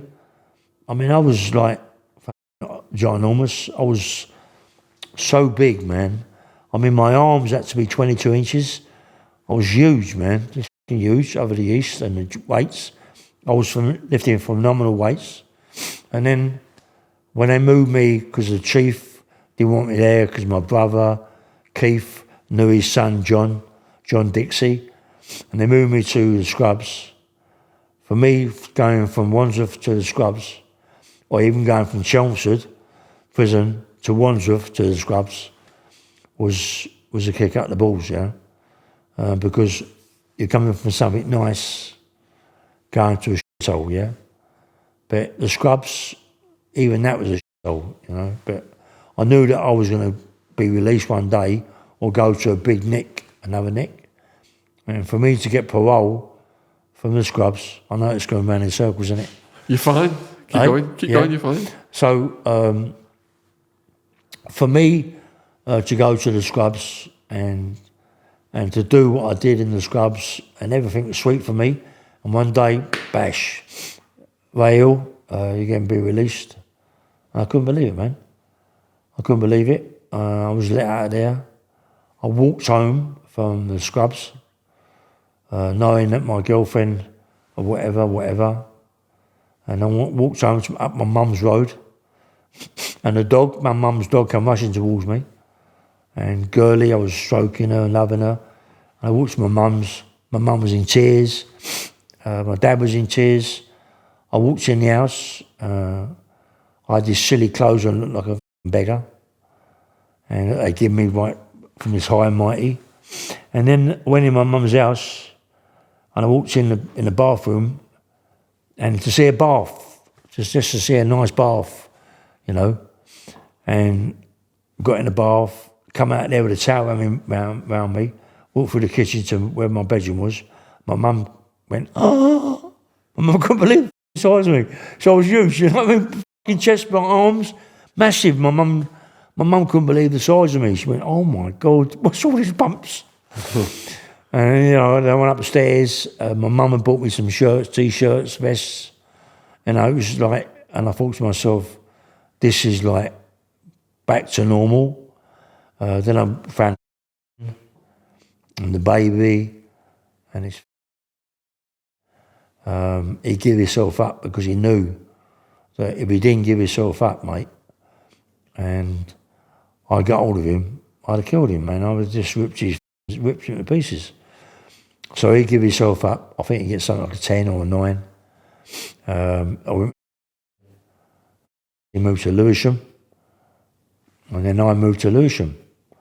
And me moving to Lewisham, I started running, training every day with a pack, Blackheath, Dulwich, Woolwich, Greenwich, Catford, Deptford, Hilly Fields, running with packs all over my back, running all the time, never stopped. And one day I thought myself, I'm going to go down the pub. Went down the pub, went in there, bumped into Eddie Richardson. Before I thought that when I was with Eddie that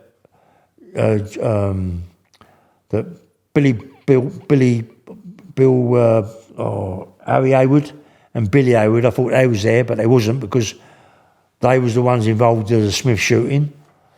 It was the Richardsons that was involved in the shooting, but it was Harry Haywood and Billy Haywood. Them two was involved in the Smith shooting with the Richardsons. The Richardsons got really frightened of the Haywoods, of the Bill and Harry Haywood and their firm. Their firm was a little bit heavier than Eddie Richardson's firm and Charlie. They was more dangerous, you know. And then me being involved all around that area, I got to know Eddie very well. I got to know Terry Coombs, Terry Sharp, Jimmy Tibbett. I got to know so many people, and just got into the unlicensed fighting. Went down to Beckett, got into the fighting, man. And then I become what I wanted to be, a fighter, more so than doing armed robberies, a bit like a fool. Money takes over. But anyway, I got into this unlicensed fighting, getting £200 a fight, you know, £300 a fight. I was having so many fights that I ran up on my heels. You know, I was like punchy, getting a bit punchy, where I was having too many. I was fighting, training all the time, fighting all the time. Me, Roy Shaw, fighting in the Beckett. Roy Shaw was a nice man. I was working in Crispin's Wine Bar in Ealing. Then I was lucky, I got a job in a place called the Venue Victoria. And Venue Victoria is a good place. It was a big band place run by Richard Branson. And there was loads of bands there. And I was there for quite some time. And I met a guy called Marvin Gaye. Marvin Gaye, Marvin Gaye, yeah. Marvin Gaye was in the foyer. Marvin Gaye was an actual crackhead, yeah? An actual crackhead. He come down the stairs into our compartment. We come off the stage and went down some stairs, and we had our own little place we could go in, have a drink and this, that, and have a bit of coke or whatever you wanted a bit. I wasn't taking drugs, but everybody else was. And my mate was selling drugs, but they had their own people to sell it to, so they didn't want to get rid of it to anybody. So Marvin Gaye's come in.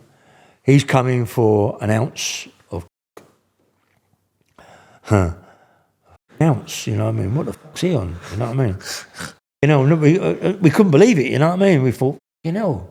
And everybody's in there and got their own people coming in buying their grams, so they're earning lots of money. And so about maybe a couple of hours later, he come in, Marvin Gaye, and spaced out his nut, cracked up his eyeballs with his bodyguards, 2 bodyguards, Marvin Gaye, and he wanted some more gear. He wanted an ounce of gear or some more gear to go back on the... Told him he can't get none. You can't have it now because I've got my own people. Marvin Gaye thought because he was Marvin Gaye that he could bully us to get it. One of his bouncers got a bit come over the top of it, pulled out an handgun, because being Marvin Gaye, you're allowed, because of they are, they get preference, they VIP. I suppose because they're so famous, they could come over with guns to be looked after. They pulled a gun out, and the gun was snatched, bang, I've hit the bouncer on the chin, bump, he's gone over. The other one, my mate pulled the gun out on him, told him to behave himself. Marvin Gaye come out, decided rather than cause any more problems, because it could have got more worse, people could have got killed in there with the guns what was flying around. So give Marvin Gaye a bit more stuff. Marvin Gaye was a nut, mate. He was like, you would never imagine that someone like that was on that sort of drugs. And then, I was like just enjoying my life, seeing all the groups. I think it was Bad Manners. Was it Bad Manners or Madness? Buzz the Blood Festival. What was he? Bad Manners, yeah. So we had Bad Manners. They was there for two days. And the second day, without letting us know, they had one of their roadies jump up on the stage. It was packed with nutty fucking skinheads and this, that and the other, packed with all nuts, mad, crazy people, all shouting at this geezer. And all of a sudden, one of the roadies jumped up. They'd made a bolstool chair. He jumped up. He busted blood vessel across the head with his chair. Bolstool chair. Me. All us bouncers jumped up on the stage to save him. My mate, that buzzed the blood vessel, said something to my went bang, hit him on the chin, knocked his spark out. Then we're dragging him out. All the people in there are jumping on the stage. And anyway, it's all shut. We shut all the stage up. They couldn't get down to us. And anyway, then they called the police because we couldn't handle it. There was about 150 people in there going mad. So when they all went, the police were called. And when the police come onto the floor, there were knitting needles put in wood. And we was lucky to get out of our lives, really, because it was everywhere, all over the floors. And we went, no, we was lucky to be alive, stab us up, So anyway, that all went, and the same old thing, good nights. And one day I walked onto the foyer because they wanted me on the foyer to go to the door because people was trying to get in the door. And as I went to the foyer, there was this guy, now I know to be Freddie Mercury, but at the time I didn't know he was Freddie Mercury, but he was with Barbara Dixon, She was a director of Virgin Records, of the venue. So as I walked onto the foyer, hello, right? I goes down to the door. As I'm coming up, Barbara Dickinson said, Freddie Mercury would like to be introduced to you. Yeah? I went, who's Freddie anyway? Hi, and all that shit. So, all right. I love your tattoos. He's like, I kiss all your tattoos all over. But I had one of them in my yeah, and I said, I didn't let this out, but he's come out, it is what it is. I said, I've got one in my dick. Oh, I'd love to suck it. Anyway, Freddie Mercury, me and Freddie come down to the back, we were downstairs. He was a bit too much, Freddie Mercury. He was over the top, he wouldn't leave us alone, like him, you know what I mean? I was big, because he just wanted to touch my muscles. He fit the life out of me. Freddie Mercury. Well, f*** you. Anyway, that went, and there was another group come in called Joe Early. They were the country and western singers, Early. He made a record of us, all the guys at the venue Victoria. What was it called? Do you know? Anyway, yeah, Joe Eli. That's it, Joe Eli. Anyway, and he's country and western. And they had these roadies, man. These roadies were all about 6'2", big beards, huge. And who was bouncers? I'm about the biggest one there. All the bouncers, there's one big fat one, a couple. My mate Fred, who's got all the jet gear. Anyway. So, all of a sudden, Barbara Dixon comes up to us and said, look, mate, can you sort something out? I said, what's up? It looks like that Joe Early is on the roof of the venue, throwing cans of beer down Victoria Road, Victoria Station, at all the cars. I went, leave off. Can you go up and get him? We got to go up and get him now. But to go up and get him, we got to go up the ladder. He comes round. You got a big bit of metal comes round here. You know, like you walk up the ladder. So walk up the ladder to the top. But we thought, and I'll come down because what he started doing is chucking cans down at us. So I'll go out there with a lid of the dustbin. He's throwing it all down, bosh, and I get him to come down, right? And he runs to the foyer. As he runs to the foyer, the doors are shut. The big, because it used to be a cinema, the doors are shut. What does he do? Runs straight for the glass of the door, straight outside Victoria Road, starts doing all sorts of things to traffic and going mad. Now we want to get him in, so I'm getting him in. Now we're having a fight with him, but what we don't realise is we've got these great big roadies that want to have a fight. They kill us. They're fucking huge, you know what I mean? So we start quieting it all down. But yeah, Joe really left, you know, but he'd done some record about us, the venue, man. That was a nutty place to work at, mate, that was. And for the viewers who are watching, yes, like I said, show them the book, mate. Ray is a master storyteller. You've got the full compendium of them all right here. Yes, mate. Check it out. Harmed and Dangerous. Link in the description box if you're watching this on YouTube. Well worth a read. Prisoner number 131549. Yes, mate. Yeah. I've got stories you wouldn't believe, man. Endless. When you get into one, is it ended, yeah? Finished? Yep. Please let us know what you thought about this in the comments. And Ray also has his own YouTube channel. He's got tons of stories over there as well. So please go down and subscribe and support what Ray's doing. Lovely, mate. Thank you, Ray. Show them the rifle. Oh, I can't. I've got, it's all finished, yeah? If you're looking for a gift, my new book, Sit Downs with Gangsters, is available worldwide on Amazon. We've interviewed over 1,000 people now, and we selected 10 of the hardest hitting stories to go in this book. Each chapter features the story of one of our podcast guests. Those stories are Shane Taylor, Knife Maniac's Redemption, John Elite, Mafia Hitman for the Gambino crime family, Joey Barnett, 35 years in UK prison, Ian Blink MacDonald, £6 million bank robber, Chet Sandu, Asian smuggler in Spanish Supermax, John Lawson, the hit team commander, David Macmillan, international smugglers Thai death row prison escape, John Abbott, San Quentin prison shootout and escape, Michael Francis, Colombo crime family capo portrayed in Goodfellas, and Wildman, English enforcer in Arizona prison. Link in description box on YouTube, available worldwide on Amazon. Also, my next book, Untouchable Jimmy Savile, is getting published in December 2023. So check that out as well. It will be available worldwide on Amazon. Thank you for listening. Cheers.